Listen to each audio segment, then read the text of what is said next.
बिस्मिल्लाहिर्रहमानिर्रहीम। रिलेशंस का article continue है।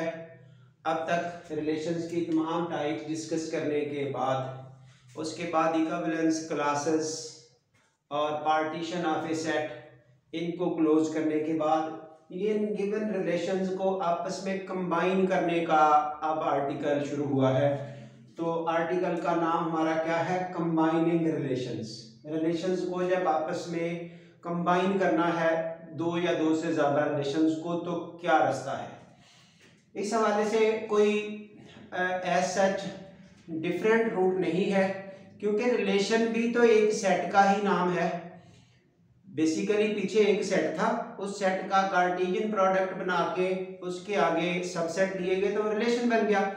रिलेशन के अंदर आ जाके इस तरह के ऑर्डर्ड पेयर्स होंगे, लेकिन रहना तो उसने सेट ही है, उसको विदिन ब्रेसेस लिखा गया है ना, तो उसके एलिमेंट जो आ रहे हैं वो पेयर फॉर्म के हैं और कुछ भी नहीं है। इसलिए जब उनको कंबाइन करना है तो जो सेटों का लॉजिक है वो एज इट इज, जिस तरह सेट कंबाइन किए जाते हैं उसी तरतीब से रिलेशंस कंबाइन किए जाएंगे। लेकिन एक दफा जब गो थ्रू नहीं होंगे तो बच्चे को आइडिया नहीं होता कि इनको कंबाइन कैसे करना है। सो लेट्स सी, ये एक सेट है एलिमेंट 1 2 3, अनदर सेट है 1 2 3 4। अब देखिए दो डिफरेंट सेट लिए गए, जिसमें से इनका जब कार्टेशियन प्रोडक्ट बनेगा तो उसमें एलिमेंट की तादाद 12 होगी, क्योंकि इसमें 4 है उसमें 3 है। तो उन 12 पेयर्स में से आगे कोई भी पेयर उठाए जा सकते हैं रिलेशन बनाने के लिए। टोटल वो तादाद में होंगे 2 की पावर 12, इतने रिलेशंस बनेंगे। तो उनमें से कोई दो उठाए गए हैं। ये देखिए, एक का नाम आर रखा, एक का नाम एस रखा। From A to B means, ये जो ए टू बी कहा है इट मीन्स कार्टेशियन प्रोडक्ट आप इस तरह लेंगे। ए टू बी का मीनिंग आपके पास ये होगा। तो 2⁻12 रिलेशंस में से हमने ये दो लिखे, एक का नाम आर, एक का नाम एस। इसमें 3 पेयर्स लिखे और इसमें से 4 पेयर्स लिखे। आगे क्वेश्चन क्या पूछा गया कि इन रिलेशंस को कंबाइन करके दिखाइए। कंबाइन मींस जिस तरह सेट कंबाइन होते हैं, यूनियन, इंटरसेक्शन, डिफरेंस और ये सिमेट्रिक डिफरेंस। उसके बाद ये एक कंपोजिशन ऑफ द रिलेशंस का आर्टिकल भी है। तो जरा नोट करते जाइए, आर यूनियन एस, इन दोनों का यूनियन क्या होगा? ये स्टेटमेंट लिखी हुई है, all common and non common pairs. जिस तरह कॉमन और नॉन कॉमन एलिमेंट्स लिखे जाते हैं सेटों में से, यहाँ वो पेयर्स हैं। तो इसमें से इन दोनों में कॉमन पेयर ये है 1 और 1 का, वो लिख दिया। बाकी तमाम पेयर्स ये जितने भी हैं वो कॉमन नहीं है, वो भी सब लिख दिए। So that's it. सेट्स की तरह जस्ट वो पेयर एक एलिमेंट है। इंटरसेक्शन लेना है, सिर्फ कॉमन पेयर लिखा जाएगा, तो कॉमन पेयर 1 1 है। आर माइनस एस, तो जब दो सेटों का डिफरेंस लिया जाता है क्या रास्ता चलता है? All elements of first which are not in second, यानी कि all pairs of R which are not in S. तो आर के ये 1 1 तो पेयर इधर है, ये दो ऐसे हैं, यानी कि ये पेयर और ये पेयर जो आगे नहीं है वो इधर आ गया। इसी तरह s minus R, all pairs of s which are not in R, इसके वो तमाम जो उसमें ना हो, 1 1 दोनों में है, तो ये वाले जो 3 बचे हैं वो इधर डिफरेंस में आ गए। उसके बाद ये एक सिमेट्रिक डिफरेंस का टर्म चलती है। इसका मीनिंग कुछ ये होता है कि इसमें वो पेयर लिखे जाते हैं, वो एलिमेंट लिखे जाते हैं जो या तो इसमें हो या इसमें हो। जो दोनों में होंगे वो यूजेबल नहीं है।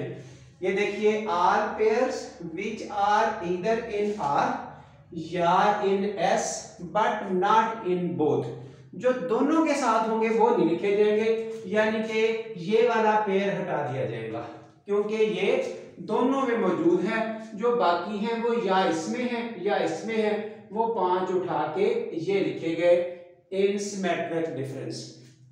ये सिमेट्रिक डिफरेंस का जो नीचे ऑप्शंस लिखे गए हैं ये वाले, दिस आर दिस, ये आपको जो सेट थ्योरी में बताया गया था वही रास्ता है। अगर कोई इनको इस तरह लिखना चाहता है R union S minus R intersection S, ऐसा करते हैं फिर भी यही बनेगा सिमेट्रिक डिफरेंस, या R minus S S minus R का यूनियन ले लें फिर भी यही बनेगा।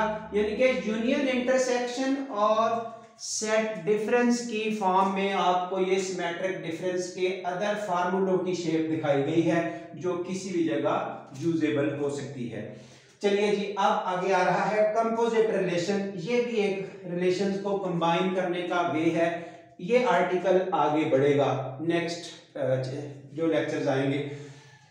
जिस तरह से हमारे पास कंपोजिशन ऑफ फंक्शन होता है, यानी कि एक function from first set to second set, फिर वहीं से एक फंक्शन उठा के थर्ड सेट पे आता है। जो कंपोजिशन होती है वो फर्स्ट वाले को लास्ट वाले से अटैच करती है। जैसे अगर ये ए है, ये बी है, ये सी है, ए से बी पर एक फंक्शन, बी से सी पर अगला फंक्शन, जो ए से सी पर फंक्शन होता है उसको कंपोजिट कहते हैं। तो अब यही काम यहाँ पे है। तो एज इट इज ये देखिए, R B A relation from set A to B and S B A relation from set B to C. आगे बढ़ चुके, फर्क इतना ही पड़ा कि ये आर के अंदर पेयर्स होंगे, सेटों में एलिमेंट्स आते हैं।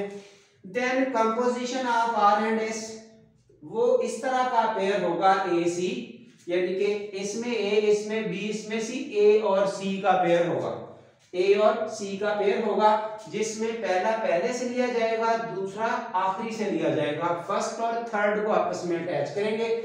आगे ये स्टेटमेंट है, इसमें ए बी पेयर आर में होगा, बी सी पेयर एस में होगा। ये जहां खत्म हुआ बी, वहीं से अगला शुरू हुआ, तो फिर फर्स्ट और लास्ट आपका वो उस कंपोजिशन में होगा।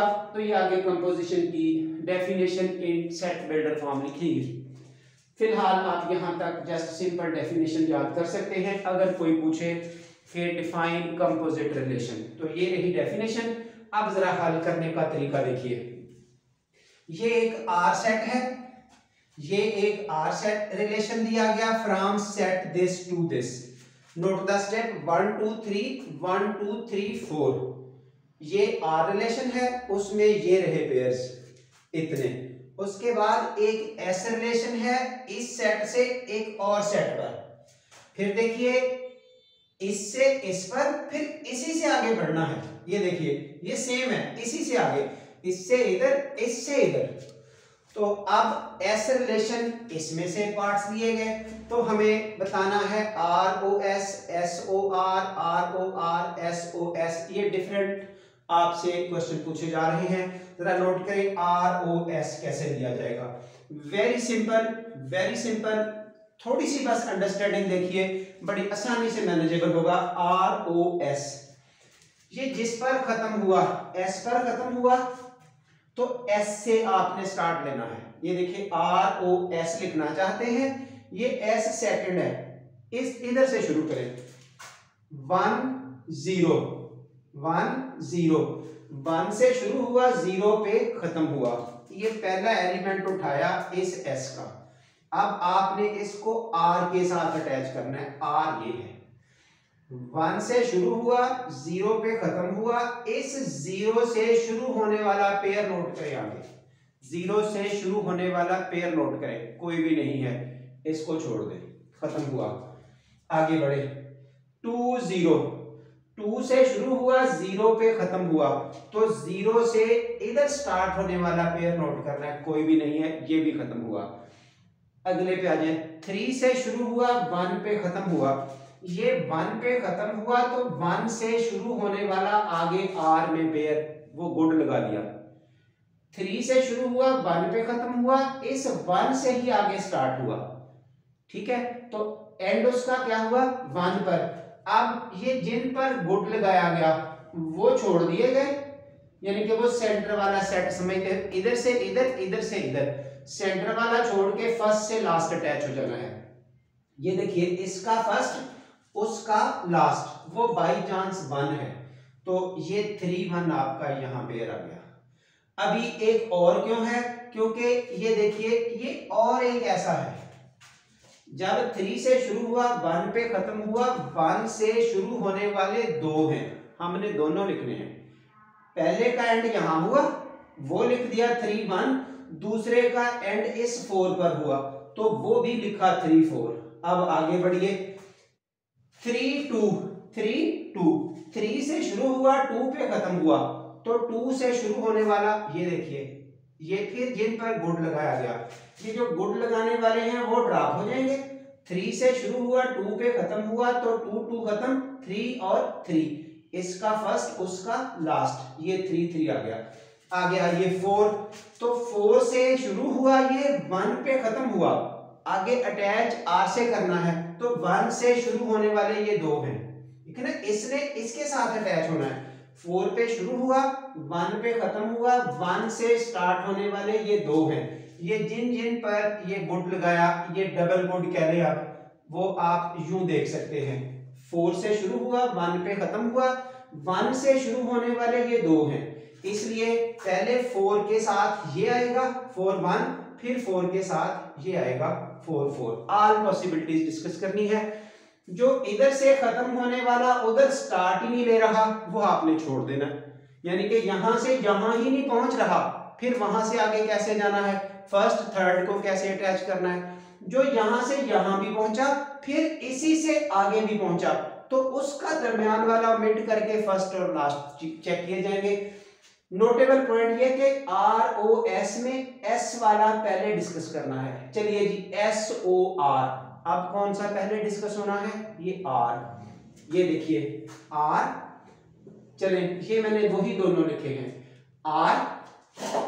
अब आर का 1 से शुरू हुआ, 1 पे खत्म हुआ, तो ये 1 शुरू हुआ, ये 1 खत्म हुआ, आगे 1 से शुरू होने वाला ये है, ये देखिए, ये जिनको आपस में अटैच किया, ये वाले, ये 1 और 1 खत्म हो जाएगा, ये 1 और 0 यहां आ जाएगा, 1 और 0।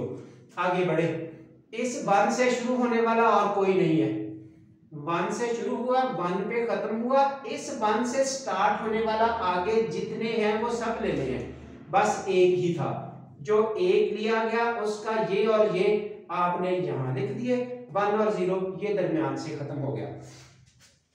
1 4 पे आ जाए, 1 4, अब 1 से शुरू हुआ, 4 पे खत्म हुआ, तो 4 से शुरू होने वाला इधर ये आखिरी है, 4 से शुरू होने वाला ये देखिए, ये और ये, 4 और 4 ये एंड ये स्टार्ट, अब उसका फर्स्ट इसका लास्ट, ये आगे 1 और 1।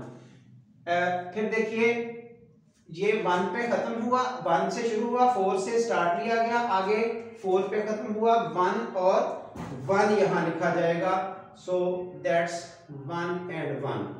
हाँ जी, उसके बाद 4 से शुरू होने वाला और कोई नहीं है, अब 2 3 2 से शुरू हुआ, 3 पे खत्म हुआ, तो 3 से स्टार्ट होने वाले ये 2 हैं, ये देखिए 2 से शुरू हुआ, 3 पे खत्म हुआ, 3 से शुरू होने वाले ये 2 हैं, तो अब आप इस 3 को 3 से काट के 2 और 1, इससे काट के 2 और 2, यानी कि 2 और 1 2 और 2, ये देखिए आगे 2 और 1 2 और 2, 2 और 1 2 और 2 कैसे आए, 2 से शुरू हुआ, 3 पे खत्म हुआ, इसका 3 से शुरू हुआ, 1 पे खत्म हुआ, ये आपस में खत्म हो गए, 2 1 बाकी आ गया, इसी तरह ये भी खत्म हो गए, 2 और 2 आगे आ गया।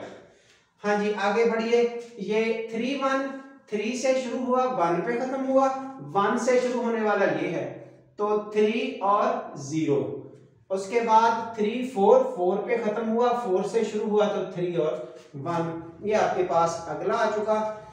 इसी तरह से जब आर ओ आर करेंगे और एस ओ एस करेंगे तो इनके मसाइल कम हैं, यानी कि आर को ही आपने 2 दफा लिख लेना है, जैसा कि ये आर है 1 1, दोबारा आप इस आर से अटैच करें, 1 से शुरू हुआ, 1 पे खत्म हुआ, 1 से शुरू हुआ, 1 पे खत्म हुआ, तो एंड छोड़ के 1 और 1, इस यानी कि आर का अपने आप से ही लिंक बनाना है और इनको लिखने का वे ये होगा ऐसे, ये आर स्क्वायर हो जाएगा, ये एस स्क्वायर भी हो सकता है, यानी कि ये लिखने का स्टाइल जब वो एक जैसे हों।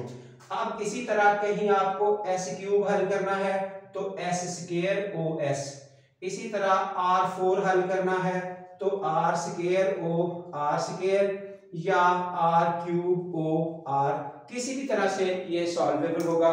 जो सेम नंबर्स के साथ हैं वो इस तरह पावर्स भी बन सकती हैं। बाकी अभी जिन लोगों को अंडरस्टैंडिंग पूरी नहीं हुई वो इंशाल्लाह हम अगले आने वाले लेक्चर्स में ये एस ओ आर या आर ओ एस की फिर कैलकुलेशन करके दिखाएंगे। उम्मीद है कि ये आहिस्ता आहिस्ता आपकी कवरेज में सारा आ जाएगा। तो यहाँ तक अगर ज़ाहिर है कहीं भी कोई मसला है तो ज़रूर आपने वाया कमेंट्स बोलना है, अदरवाइज इसको कीप इट अप रखते हुए, जारी रखते हुए, यानी कि वर्ड यही कहा जाएगा कीप इट अप, यानी कि जारी रखें काम को, समझते जाइए, कोशिश करते जाइए, बुक कंसल्ट करते हुए उसमें से क्वेश्चन डील करें, इंशाल्लाह ये सब कुछ करना आ जाएगा। Thank you very much.